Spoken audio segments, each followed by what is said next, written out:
मैं दीपक कुमार आप सभी को स्वागत करता हूं आपके अपने YouTube चैनल टीचिंग एक्सप्रेस पे। तो हमने पिछले वीडियो में पढ़ा था 1929 का लाहौर अधिवेशन, जिसकी अध्यक्षता हमारे भारत के प्रथम प्रधानमंत्री जवाहरलाल नेहरू जी ने किया था। अब हम आगे के अधिवेशन पढ़ेंगे। 1931 का कराची अधिनियम, 1931 का कराची अधिनियम। 1929 का जो अधिवेशन पढ़े थे वो लाहौर में था और 31 का अधिवेशन भी कराची में था।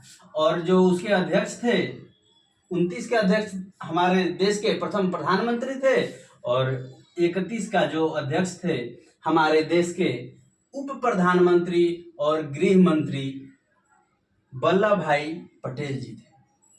इनकी अध्यक्षता में क्या हुआ? पहली बार मौलिक अधिकार पारित किया गया। मौलिक अधिकार कांग्रेस के किस अधिवेशन में पारित किया गया? तो कराची अधिवेशन में। अब हम आगे के अधिवेशन पढ़ते हैं। ये इसके पहले जितने भी अधिवेशन हुए वो सारे अधिवेशन भारत के शहर में हुआ करते थे, लेकिन अब जो हम अगला अधिवेशन पढ़ने वाले हैं 1937 का अधिवेशन, ये कहाँ हुआ? फैजपुर में हुआ। फैजपुर जो है पहली बार गांव में ये अधिवेशन हुआ है। जब कांग्रेस के लोगों ने सोचा कि शहरी क्षेत्र के लोग तो कांग्रेस से जुड़ ही रहे हैं, अब क्यों न गांव के क्षेत्र में रहने वाले लोगों को भी कांग्रेस से जोड़ा जाए। इसके लिए उन्होंने एक फैजपुर में अधिवेशन रखा, जिसकी अध्यक्षता किसने की? जवाहरलाल नेहरू। और इसमें खास बात यही रहा कि ये अधिवेशन जो हुआ, पहली बार गांव में होने वाला अधिवेशन कांग्रेस का फैजपुर अधिवेशन रहा। और अगला अधिवेशन हम पढ़ेंगे 1938 और 39 का अधिवेशन। 38 का अधिवेशन कहाँ हुआ? तो ये था हरिपुरा, गुजरात में। इसकी अध्यक्षता किसने की? तो सुभाष चंद्र बोस ने। लेकिन 38 में तो अध्यक्षता सुभाष चंद्र बोस ने किया, लेकिन 1939 का अधिवेशन कहाँ हुआ? त्रिपुरा में। त्रिपुरा कहाँ पड़ता है? तो एमपी में। हरिपुरा कहाँ पड़ता है? गुजरात में। ये क्वेश्चन पूछता है कि हरिपुरा कहाँ पड़ता है? तो गुजरात में पड़ता है। और त्रिपुरी जो है, त्रिपुरी मध्य प्रदेश में पड़ता है। इसकी अध्यक्षता किसने की? सुभाष चंद्र बोस ने। और यहाँ एक खास बात हो जाता है कि सुभाष चंद्र बोस जो थे, पटाभी सीतारामैया को हराकर कांग्रेस की अध्यक्षता की थी।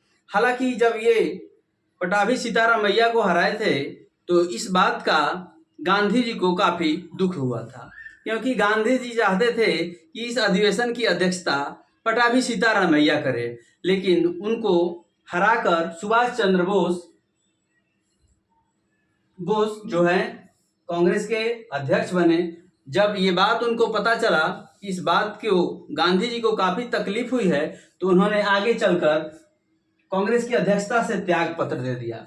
लेकिन जब कांग्रेस के अध्यक्षता से त्याग पत्र दिए तो पटाभी सीतारामैया कांग्रेस के अध्यक्ष न बन करके डॉक्टर राजेंद्र प्रसाद को कांग्रेस का अध्यक्ष बनाया गया। अब हम आगे के अधिवेशन पढ़ते हैं 1940-45। अब 1940-45 का जो अधिवेशन हुआ, 1940 से लेकर 45 तक, ये कौन रहे कांग्रेस के अध्यक्ष? तो कांग्रेस के सबसे युवा अध्यक्ष, जो इसके पहले 1923 में दिल्ली अधिवेशन की अध्यक्षता, एक विशेष अधिवेशन दिल्ली में हुआ था, उसकी अध्यक्षता अबुल कलाम आजाद किए थे। और आपके एग्जाम में ये क्वेश्चन भी बनता है कि भारतीय राष्ट्रीय कांग्रेस के सबसे लंबे समय तक अध्यक्षता किसने की? इन्होंने 6 वर्षों तक कांग्रेस की अध्यक्षता की थी और ये कांग्रेस के सबसे युवा अध्यक्ष भी रहे थे। 40 से 45 तक कांग्रेस के कहीं खास अधिवेशन नहीं हो पाए थे, इसलिए क्योंकि उस समय 1942 में भारत छोड़ो आंदोलन का दौर चल रहा था और द्वितीय विश्व युद्ध भी चल रहा था। इसलिए कांग्रेस के यही जो अध्यक्ष जो रहे अबुल कलाम आजाद सबसे लंबे समय तक रहे। लेकिन 1946-47 में फिर से कांग्रेस का अधिवेशन हुआ। कहाँ हुआ? मेरठ में। उसकी अध्यक्षता किसने की? जेबी कृपलानी। और ये जो जेबी कृपलानी जी हैं, ये भारत के स्वतंत्रता तक कांग्रेस के अध्यक्ष बनी रही। आपके एग्जाम में ये क्वेश्चन आता है कि भारत जब स्वतंत्र हुआ था उस समय कांग्रेस के अध्यक्ष कौन थे? तो आपका उत्तर होगा कि जेबी कृपलानी। अब हम आगे चलते हैं। अगला क्वेश्चन ये है कि आजादी के बाद कांग्रेस का अधिवेशन कहाँ हुआ था? तो आजादी के बाद कांग्रेस का अधिवेशन जो है दोस्तों जयपुर में हुआ था। और इसका अध्यक्ष कौन बने? पट्टाभी सीतारामैया। वही पट्टाभी सीतारामैया जिनको हराकर सुभाष चंद्र बोस त्रिपुरी अधिवेशन की अध्यक्षता की थी, उन्हें आजादी के बाद 1948 में जयपुर अधिवेशन में अध्यक्षता का मौका दिया गया। तो हम लोगों ने इस वीडियो में भारतीय राष्ट्रीय कांग्रेस के महत्वपूर्ण अधिवेशन के बारे में पढ़े हैं, जो हमारे एग्जाम में अत्यंत ही महत्वपूर्ण रहता है। और एक इसमें छूट गया है जिसके बारे में हम अलग से बता देते हैं, वो बिहार का अधिवेशन। तो बिहार का अधिवेशन, बिहार में 2 अधिवेशन हुआ था। एक बांकीपुर में हुआ था 1912 में, उसकी अध्यक्षता आर.एन. माधोलकर जी किए थे। और दूसरा अधिवेशन 1922 में गया में हुआ था, जिसकी अध्यक्षता चित्तरंजन दास ने किया था। और इसी के साथ ये हमारा जो भारतीय राष्ट्रीय कांग्रेस का अधिवेशन का जो मुख्य पाठ था समाप्त हुआ।